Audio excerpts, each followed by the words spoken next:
الحمد لله نحمده ونستعينه ونستغفره ونؤمن به ونتوكل عليه ونعوذ بالله من شرور أنفسنا ومن سيئات أعمالنا من يهده الله فلا مضل له ومن يضلله فلا هادي له ونشهد أن لا إله إلا الله وحده لا شريك له ونشهد أن سيدنا مولانا محمدا عبده ورسوله اما بعد اعوذ باللہ من الشیطان الرجیم بسم اللہ الرحمن الرحیم الحمد للہ رب العالمین الرحمن الرحیم مالک یوم الدین ایاک نعبد و ایاک نستعین اہدنا الصراط المستقیم صراط الذین انعمت علیہم غیر المغضوب علیہم ولا الضالین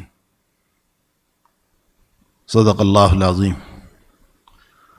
بزرگان محترم، قرآن کریم انسان کی زندگی کا لائحہ عمل ہے۔ حق تعالیٰ نے سب سے آخری کتاب ایک جامع اور مکمل نازل فرمائی اور ایک جامع اور مکمل شریعت اس امت کو عطا فرمائی۔ الیوم اکملت لکم دینکم واتممت علیکم نعمتی ورضیت لکم الاسلام دینا۔ ہم نے تمہیں ایک مکمل اور کامل دین دیا۔ کعب احبار حضرت عمر رضی اللہ تعالیٰ عنہ کے پاس آئے اسلام لانے سے پہلے اور کہنے لگے کہ عمر، تمہارے قرآن میں ایک آیت اتری ہے، اگر وہ آیت ہماری تورات میں اترتی تو ہم اس دن کو عید بنا لیتے، خوشی کا دن بنا لیتے۔ حضرت عمر نے پوچھا کہ وہ کون سی آیت ہے؟ فرمایا الیوم اکملت لکم دینکم واتممت علیکم نعمتی ورضیت لکم الاسلام دینا۔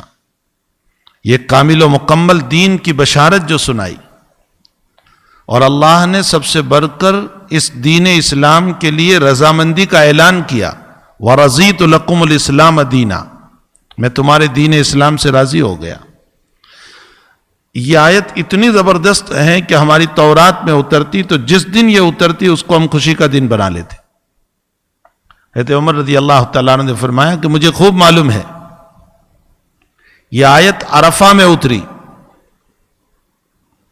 جب نبی علیہ السلام حج کے لیے تشریف لے گئے تھے اور عرفہ کا میدان تھا اور آپ اونٹنی پر سوار تھے اور آپ پر یہ آیت اتری الیوم اکملت لکم دینکم واتممت علیکم نعمتی ورضیت لکم الاسلام دینا۔ عمر کے کہنے کا مطلب یہ تھا کہ تم تو اپنی طرف سے عید بناتے، اوپر سے جو دن عرفہ کا تھا وہ جمعہ کا دن تھا، اور جمعہ مسلمانوں کے نزدیک عید ہے۔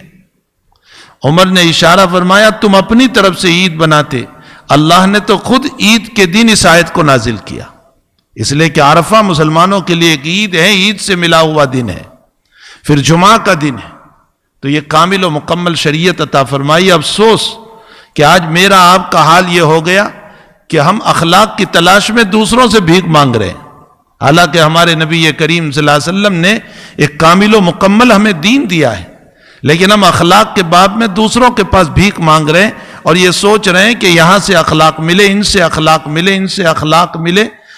جو اخلاق کا سرچشمہ اور جو اخلاق کا ہار نبی نے میرے گلے میں پہنایا تھا وہ آج ہم دوسروں کے گلے میں دیکھ رہے ہیں۔ حقیقت یہ ہے کہ اتنی جامع اور مکمل شریعت، ایک روایت مجھے یاد آئی اس کی جامعیت پر۔ اللہ تعالیٰ قرآن کریم میں فرماتے ہیں، نبی علیہ السلام نے اس کو نقل فرمایا، ان اللہ لا ينظر الى صورکم ولا الى جمالکم ولکن ينظر الى قلوبکم۔ اللہ خوبصورتی کو نہیں دیکھتا، اللہ تمہارے چہروں کو نہیں دیکھتا، بلکہ اللہ تمہارے دلوں کی کیفیت کو دیکھتا ہے۔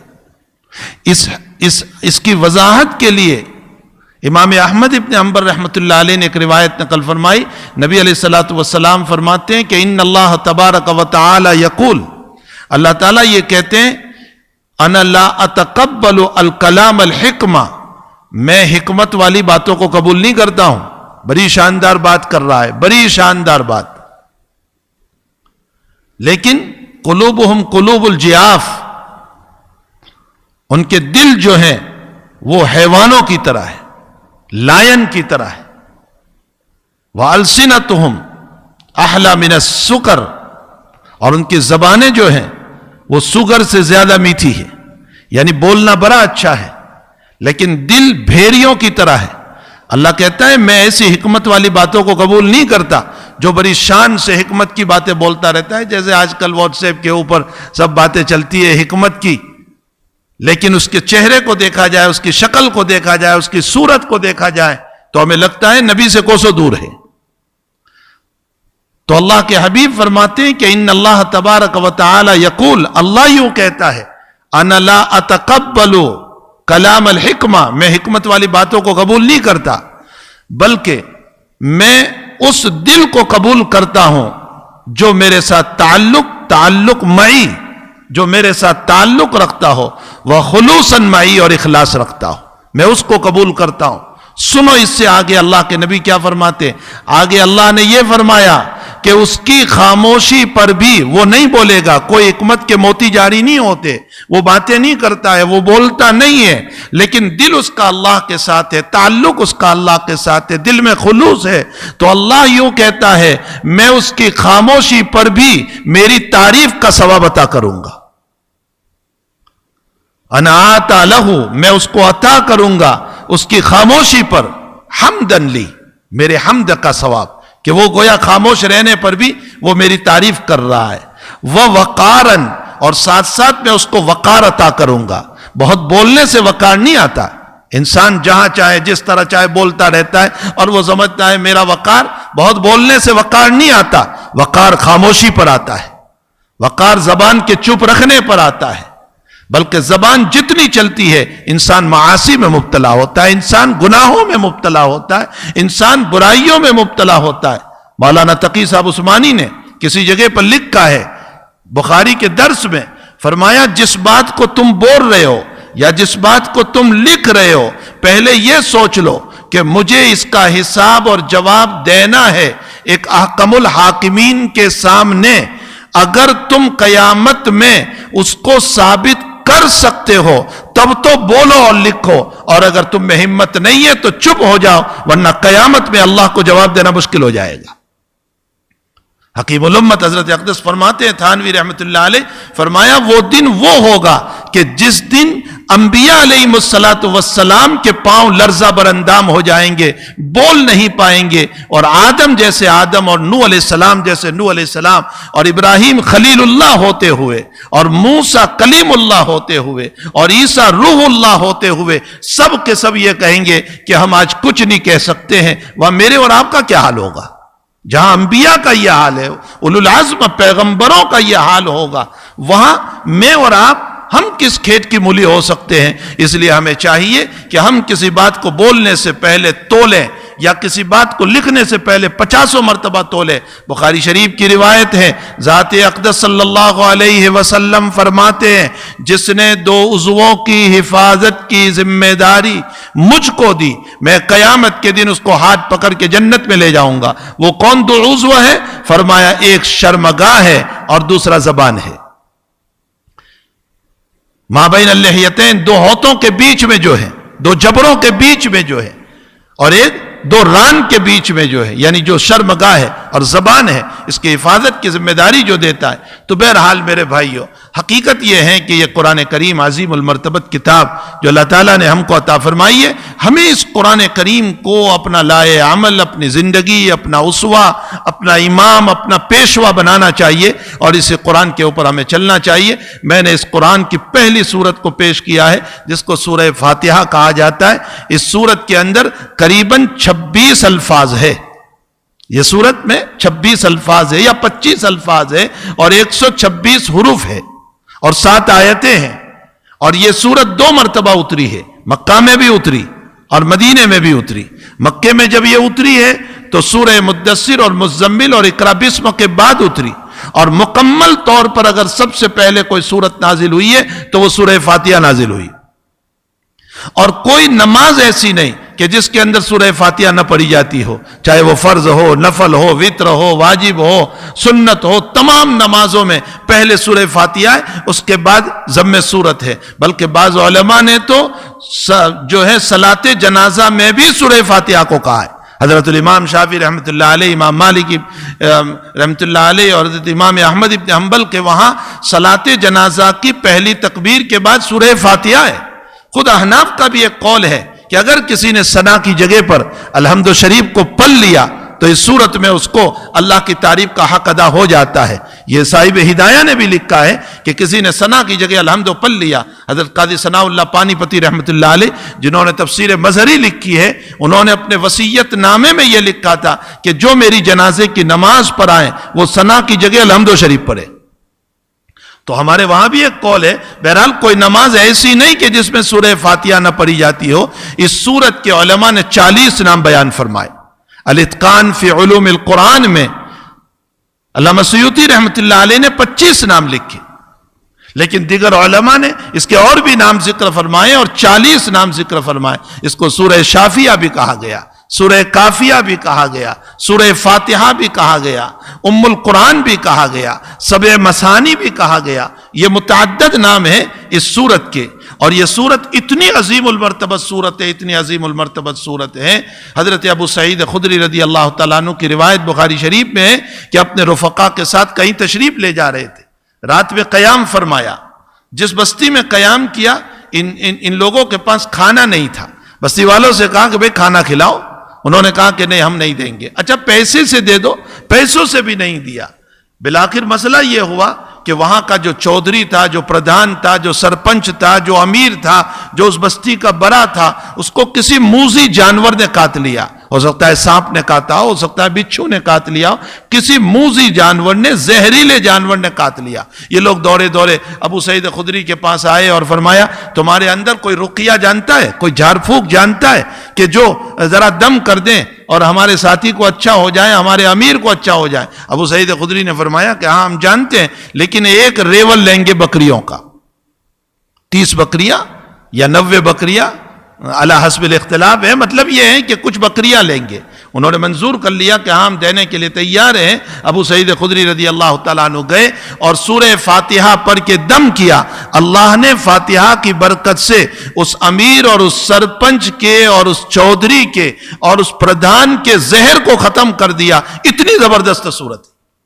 اسی لیے سورت کے باب میں آتا ہے کہ اس سورت کا مقام اتنا زبردست ہے کہ حقیقت میں یہ سورت ایسی ہے جیسے کسی جگہ کیروسین ڈالو اور بھڑک اٹھے. اسی طرح بیمار پر الحمد شریف کی پھونک مارو تو انشاءاللہ تعالی مرض بھڑک کر نکل جائے گا، ختم ہو جائے گا اس کے اندر سے.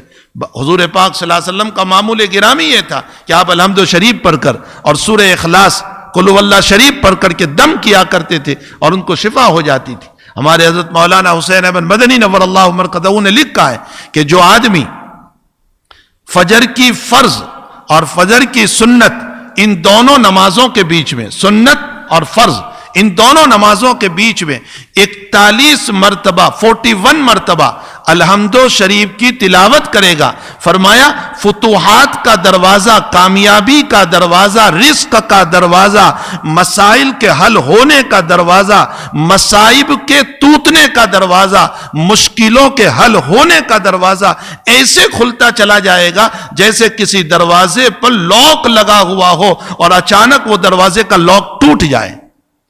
اس طرح اگر کوئی فجر کی فرض اور سنت کے بیچ میں الحمد شریف پڑھے 41 مرتبہ 41 مرتبہ، اللہ تعالیٰ فتوحات کا دروازہ اس کے لیے کھول دیتا ہے، رزق کا دروازہ اس کے لیے کھول دیتا ہے، اسی کے ساتھ ساتھ مسائل کا دروازہ، مشکلوں کے حل ہونے کا دروازہ. حتیٰ کہ لکھا ہے کہ اگر 41 مرتبہ پڑھ کر پانی پر دم کر کے وہ پانی اگر کسی مریض پر چھڑک دیا، حضرت فرماتے حلف بہ خدا اللہ اس کو شفا دے دے گا.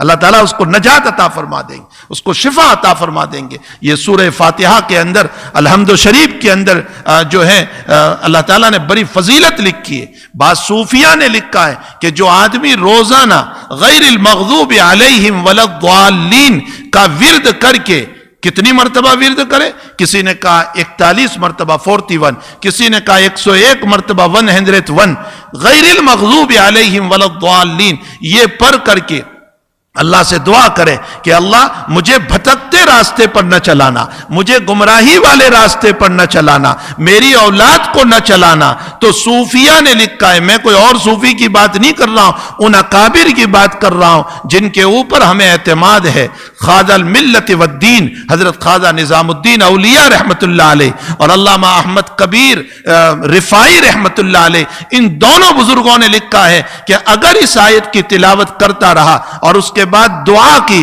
تو خداوند قدوس نفسانی خواہشات سے میری بھی حفاظت کرے گا اور اولاد کی بھی حفاظت کرے گا۔ اللہ بھٹکنے سے بچائے گا، اللہ رسوائیوں سے بچائے گا، اللہ غلط راستوں سے بچا لے گا، اللہ ان کے دلوں کو دین پر ڈال دے گا، اللہ صراط مستقیم پر ڈال دے گا، اللہ ہدایت پر ڈال دے گا۔ یہ ساری باتیں الحمد شریف کے اندر ہے۔ جہاں قرآن کریم روحانی تربیت کے لیے آیا ہے، وہاں جسمانی تربیت کے لیے بھی آیا ہے۔ اس میں بڑی شفا کی باتیں، اب چونکہ وقت ہو چکا ہے میں صرف آج ترجمہ کر دوں۔ تمام تعریفیں اس اللہ کے لیے ہیں جو سارے جہان کا رب ہے۔ دنیا میں جتنی تعریف ہوگی، آپ آسمان کی تعریف کرو، حقیقت میں وہ اللہ ہی کی تعریف ہے۔ آپ زمین کی تعریف کرو، وہ اللہ ہی کی تعریف ہے۔ میں میری خوبصورتی کی تعریف کروں، وہ اللہ ہی کی تعریف ہے۔ یوسف کے جمال اور خوبصورتی کی تعریف کرو، وہ اللہ ہی کی تعریف ہے۔ محمد الرسول اللہ صلی اللہ علیہ وسلم کی خوبصورتی اور جمال کی تعریف کرو، وہ اللہ ہی کی تعریف ہے۔ پہاڑوں کی تعریف کرو، اللہ ہی کی تعریف ہے۔ کائنات کی جتنی چیزوں کی تعریف ہوگی وہ حقیقت میں اللہ ہی کی تعریف ہے۔ رب العالمین ہے، وہ سارے جہان کا رب ہے، ساری تعریفیں اسی کے لیے ہیں۔ الرحمن الرحیم ہے، رحمان اور رحیم یہ مبالغہ کا صیغہ ہے، مطلب وہ رحمان جو اپنوں کو بھی محروم نہیں کرتا، پرایوں کو بھی محروم نہیں کرتا، جو دوستوں کو بھی دیتا ہے، دشمن کو بھی کھلاتا ہے، جو امیر کو بھی دیتا ہے، غریب کو بھی دیتا ہے، جو سجدہ کرنے والوں کو بھی دیتا ہے اور جو اس کے نہ ماننے والوں کو بھی دیتا ہے۔ یہ اور بات ہے کہ آخرت کا مسئلہ اپنی جگہ ہوگا، وہ ماننے والوں کو جنت دے گا، نہ ماننے والوں کو نہیں دے گا، لیکن دنیا میں اس نے کہا ومن کفر۔ ابراہیم علیہ السلام نے جب دعا کی اور اس دعا میں یوں کہا، اے اللہ اس شہر مکہ کے اندر تو ان لوگوں کو رزق دے، من آمن منہم باللہ والیوم الآخر، جو ایمان والے ہیں ان کو رزق دے۔ تو اللہ نے فرمایا ومن کفر، او میرے ابراہیم ایمان والوں کی قید رزق میں نہ لگا، اس لیے کہ رزق کا مسئلہ ایسا ہے کہ میں دنیا میں میرے باغیوں کو بھی دیتا ہوں۔ ومن کفر، بلکہ اللہ کا نظام تو عجیب ہے، وہ اپنوں کو، سجدہ کرنے والوں کو، ایمان والوں کو تو خشک سوکھی روٹی پر راضی کرتا ہے اور ان کو مرغ مسلم کھلاتا ہے۔ فَأُمَتِّعُهُ قَلِيلًا ثُمَّ اضْطَرُّهُ إِلَىٰ عَذَابِ النَّارِ، یہ دنیا کا مزہ ہے۔ تو الرحمن الرحیم مالک یوم الدین، وہ قیامت کے دن کا مالک ہے۔ ملکیت بتا کر اشارہ کیا، وہاں میری چلے گی تمہاری نہیں چلے گی۔ لمن الملک اليوم، کس کی حکومت ہے؟ وہ خود ہی جواب دے گا، للہ الواحد القہار، اس اکیلے خدا کی حکومت قیامت میں ہوگی جو اکیلا ہے، یکتا ہے، قہار ہے، زبردست ہے۔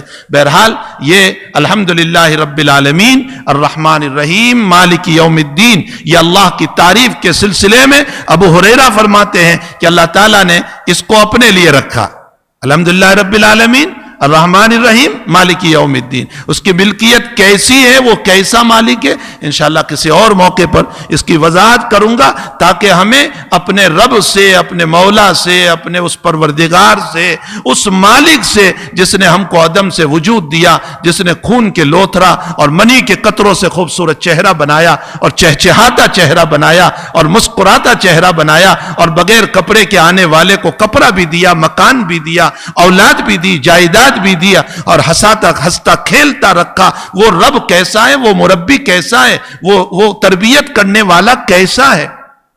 جب تک ہم اس کی حقیقت کو نہیں سمجھیں گے اپنے اس رب سے محبت پیدا نہیں ہو سکتی ہے۔ انشاءاللہ کسی اور موقع پر ان باتوں کو ذکر کروں گا۔ اللہ ہم سب کو اپنے رب کی عظمت نصیب فرمائے، بڑائی نصیب فرمائے۔ اسی لیے علماء نے لکھا ہے، قاضی بیضاوی نے لکھا ہے کہ 3 نام وہ ہیں جو اللہ کے ساتھ مخصوص ہے، غیر پر نہیں بولے جاتے۔ لفظ اللہ، یہ اللہ ہی پر بولا جاتا ہے، کسی اور پر نہیں۔ مشرکین مکہ اپنے معبودوں کو الہ کہتے ہیں، اللہ نہیں کہتے تھے، تو اللہ اللہ کے ساتھ خاص ہے۔ نمبر 2 رحمان، رحمان اللہ کے ساتھ خاص ہے اور کسی کو رحمان نہیں کہا جا سکتا۔ اور نمبر 3 رب، رب اللہ ہی کے ساتھ خاص ہے. مربی سب ہو سکتے ہیں لیکن رب اللہ ہی ہو سکتا ہے، اس لیے یہ لفظ اللہ کے ساتھ ہے. اللہ ہم سب کو اپنے مولا کے ساتھ تعلق نصیب فرمائے. وصلی اللہ علی نبی الکریم برحمتک یا ارحم الراحمین.